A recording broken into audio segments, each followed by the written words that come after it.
Hasankeyf, dünyanın en zengin doğal ve kültürel mirasa sahip alanlarından biri.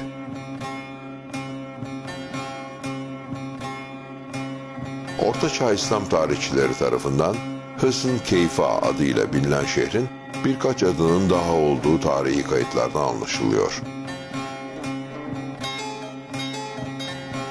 Doğal kayalardan oluşan Sarp Kalesi ve korunmaya elverişli coğrafi yapısı nedeniyle bu adı aldığı sanılıyor. İslam coğrafyacısı Yakut el-Hamevi buraya Hısn Keyba da dendiğini ve bunun Ermenice'den geldiğini sandığını söyler. Roma tarihçileri buraya Kipas, Cepa veya Cipes adlarını vermişlerdir. Süryanice'de kaya taş manasına gelen kifa kelimesinden dolayı bu adın verildiği de söylenmektedir. İslami kaynaklara göre burası Hısn-Lû adıyla biliniyordu. Osmanlı belgelerinde ise Hısn-Keyf olarak geçmektedir. Fırat ve Dicle nehirleri arasında kalan Mezopotamya, yeryüzü uygarlığının beşiği olarak kabul edilir. İnsanlar avcı ve toplayıcı düzenden yerleşik tarıma Mezopotamya'da geçti.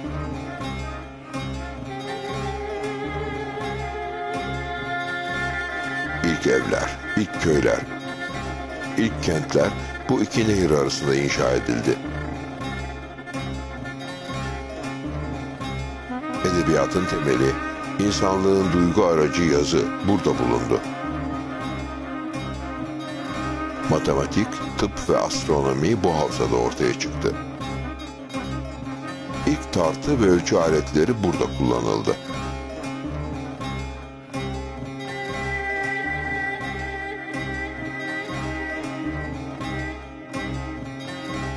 Fakat milyonlarca yıldır tahrip edilmeden süren bu yaşam son 60 yıl içinde büyük bir yağmayla ve talanla yüz yüze geldi.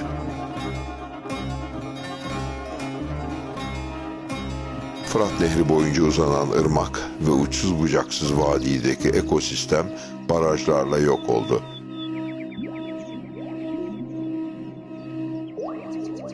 Geriye sadece Dicle kaldı. Güneydoğu Anadolu'daki son doğal nehir olan Dicle, sadece insanlık değil, doğa tarihi açısından da çok önemli. Dicle Vadisi yüzlerce kilometre boyunca doğal akışını sürdürüyor ve bu yolculuk sırasında adalar, kumullar, sarp ve yüksek kayalıklar, dar vadiler ve sulak alanlar oluşturuyor.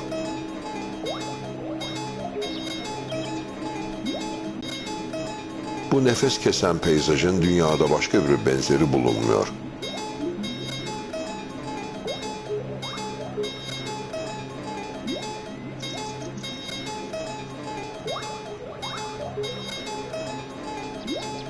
Canlı türleri vadi Avrupa ve Asya arasındaki sınırda yer aldığı için sıra dışı bir çeşitlilik gösteriyor.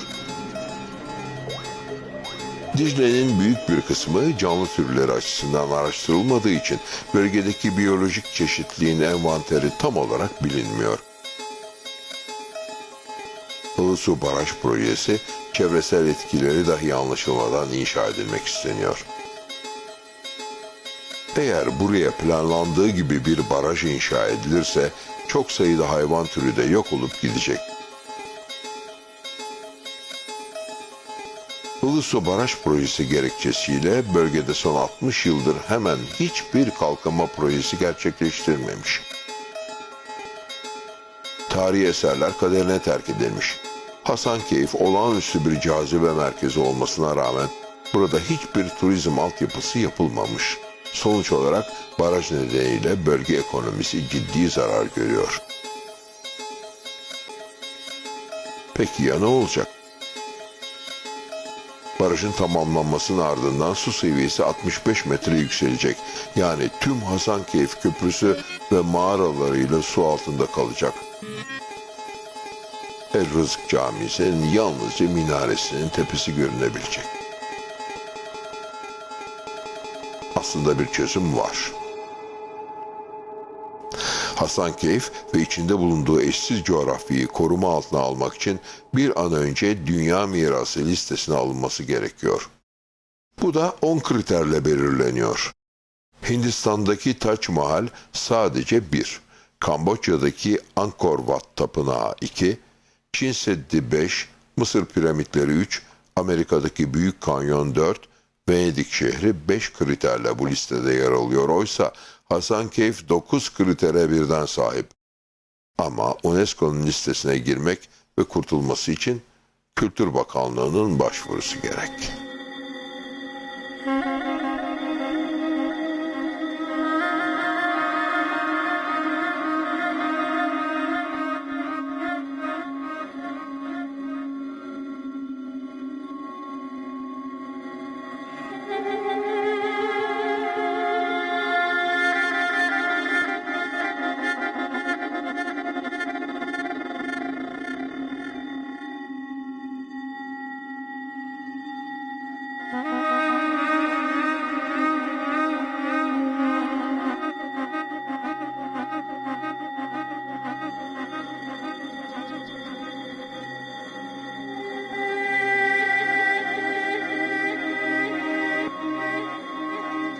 Yerel halk ve yönetim 50 yılla ömrünü dolduracak bir baraj yerine bölgeye hem tarihi hem de turistik değerler katacak projelerin bir an önce hayata geçirilmesini istiyor.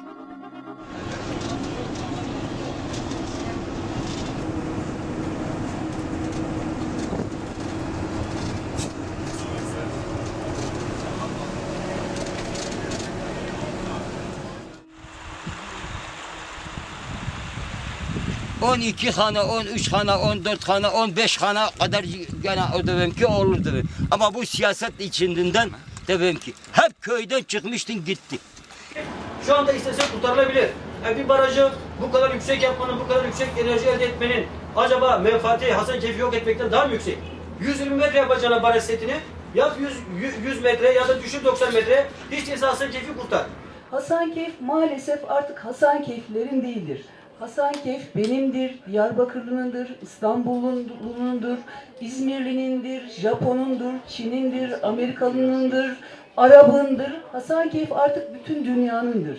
Bu yüzden Hasankeyfliler her ne kadar son noktada baraj meselesinde, istimlak meselesinde bu projenin sahipleriyle anlaşmak isteseler de biz hayır Tepekeyf'e taşınacağız ve Hasankeyf'i bırakacağız deseler de artık dünya insanları Hasankeyf'i bırakmayacak ve Hasankeyf'in yaşaması için mücadele edecektir. Hasankeyf oturma, tarihine sahip çık. Hasankeyf oturma, tarihine sahip çık. Hasankeyf.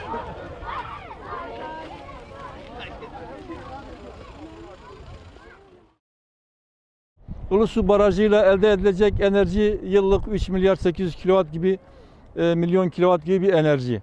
Sadece hidroelektrik santral, yani sulama amaçlı değil. Her ne kadar bölgesel kalkınma diyorlarsa da bu proje maalesef bölgesel kalkınma değil. Çünkü hidroelektrik santralle elektrik üretecek ya, bölgeye herhangi bir sanayi yatırımı olmadığı için herhangi bir katkısı olmayacak ve tam tersinde bütün verimli arazilerle birlikte Hasankeyf gibi dünyaca artık korunması gerekir diye bütün dünyanın ayağa kalktığı bir yerleşim de maalesef su altında kalacak. Bu baraj projesinin gündeme geldikten 1997 yıllarından sonra büyük bir mücadele başlatıldı. Ben de bir yerel yönetici olarak bu mücadelenin içinde bulundum. Ulusu Barajı bu mevcut şekliyle bitirilirse şayet Türkiye'nin ekonomisine katkı sunacağı Türkiye'de üretilen elektriğin %1'idir. Miras olarak gelen Hasankeyf'in bütün tarihi dokusunu yerle bir edip sulara gömmüş olacağız. Tabii ki burada ben insanım diyen herkesin, sadece biz burada yaşayan insanların değil, bütün insanlığın buna sahip çıkması lazım. Bir HES projesine, bir hidroelektrik santral projesine Hasankeyf gibi on binlerce yıllık tarihi, kültürü ve çeşitli medeniyetleri içinde barındırmış bir tarihi mirası yok etmek istemektedir. Bu da aslında bunu yapmak isteyen güçlerin ya da egemenlerin tarih ve kültür bilincinden ne kadar yoksun olduğunun bir göstergesi. Diğer bir anlamda da bakarsak kalkınmada özellikle 1970'li yılların yanlış kalkınma modellerinin bugün hala uygulanıyor olduğunun bir göstergesi. Hasankeyf'te yaşayan insanlar ve Batman'da yaşayan insanlar olarak şunu çok açık söyleyebiliriz ki biz Hasankeyf'in sular altında kalması değil, yarınlara taşınması konusunda hemfikiriz ve Hasankeyf'in tarihi kültürel mirasının korunarak turizme açılması ve çok ciddi turizm tesislerinin ve turizm yatırımlarının bir an önce hayata geçirilmesini destekliyor ve savunuyoruz. İnanç turizminde Hasankeyf, yukarı Mezopotamya'daki Şii, Alevi, Caferi inanç tarzının çok önemli bir merkezidir. Asurilerin, Keldanilerin, Süryanilerin, Kudüs ve Antakya gibi kutsal bir kentidir. Aynı zamanda Bizanslılar döneminde İstanbul'dan önce başpiskoposluk merkezi olarak tarihteki yerini almıştır. Maninizm inancının önderi ve Mani'nin de doğduğu yer olan Hasankeyf, inançların, kültürlerin bütünleştiği kutsal bir yerleşim yeridir. Ilısu Barajı inşa edildiği takdirde Hasankeyf ve 400 kilometrelik nehir ekosistemi sular altında kalacak. Avrupa'daki yatırım bankaları doğaya ve kültürel mirasa vereceği zararlar nedeniyle 2009 yılında Ilısu Baraj projesinden geri dönüşsüz olarak çekilmişlerdi.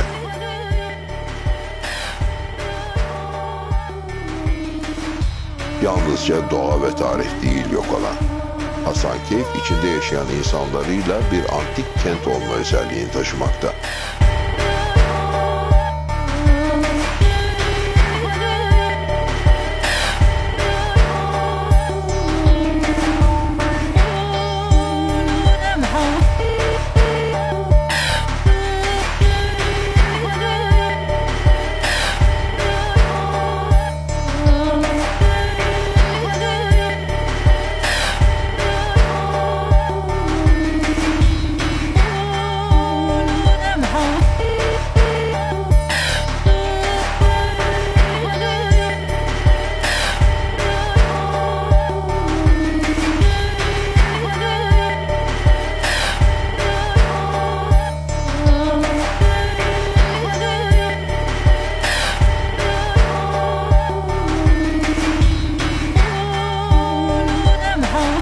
Yıldır barajın gölgesi altında evlerine bir çivi bile çakamamanın stresiyle atalarının şehrinde kendi topraklarında yaşamaya çalışıyorlar.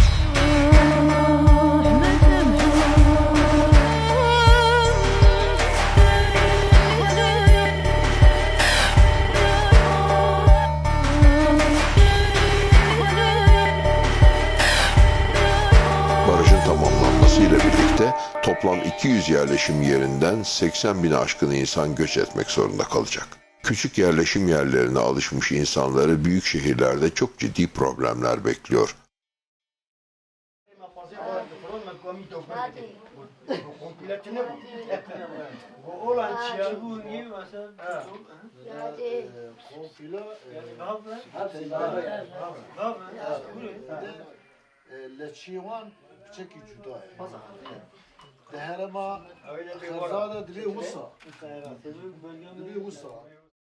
Lele meyramal kharabe mi bayani gelo sajara mi yari belal dünya kadar be kebebe dosyan da gala hava bedel sari la sebeb sebni le der mal merli mi made cuma usas tukhari tabish ta khuda bu dari mi diwari tebere khona da mi ko dish do ka hayat tebere khona da mi marari لا بقي كل أخذ بكل بك بدري مالا بابي كودش دوكي ميراي برا الدنيا من نباد الرجيل كالب والقتن بيا علمي علمي علمي علمي علمي علمي علمي علمي علمي علمي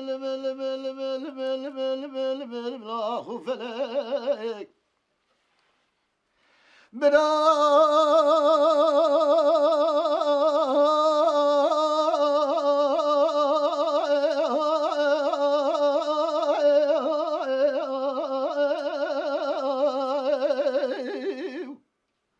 برال دنيا من الهواد الرزيل كالب والقتن بيا الم الم الم الم الم الم الم الم الم الم الم الم الم الم الم لا خوف لك keçke belki mala bavet kharabe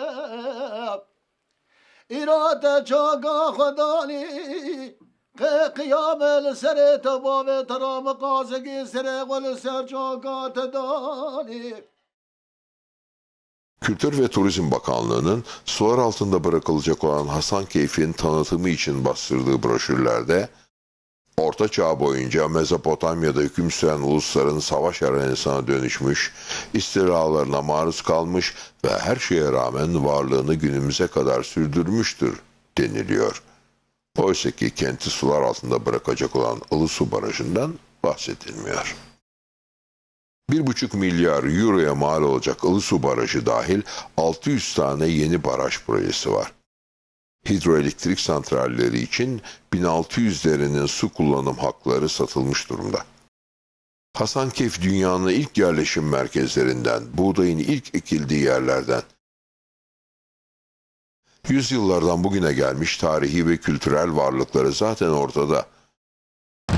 Hurriler ve Mitanniler, Seyitler, Medler, Persler, Büyük İskender, Seleukoslar, Partlar, Büyük Armenya Kralı Tigranes, Romalılar, Sasaniler, Bizanslılar, Şam Emevileri, Abbasiler, Şeyhoğulları, Hemdaniler, Üveyhoğulları, Mervaniler, Selçuklu İmparatorluğu, Şam Selçukluları, İnaloğulları, Nisanoğulları, Hasankeyf Artukluları, Mısır ve Şam Eyyubileri, Anadolu Selçukluları, Mardin Artukluları, Moğollar, Akkoyunlular, Safeviler ve Yavuz Sultan Selim. Sayısız medeniyetlere ev sahipliği yapmış, çağlar boyu savaşlar, yıkımlar görmüş ama ayakta kalabilmiş Hasankeyf, 12.000 yıllık tarihiyle yok olmak üzere.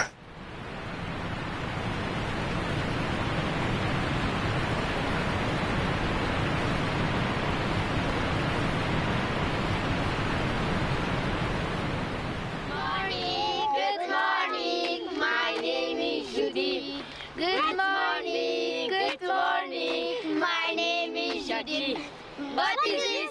What is this? It is a pencil. What is this? What is this? It is a pencil. Bingo, bingo, well done. Okay, okay, listen to me. Bingo, bingo, well done. Okay, okay, listen to me.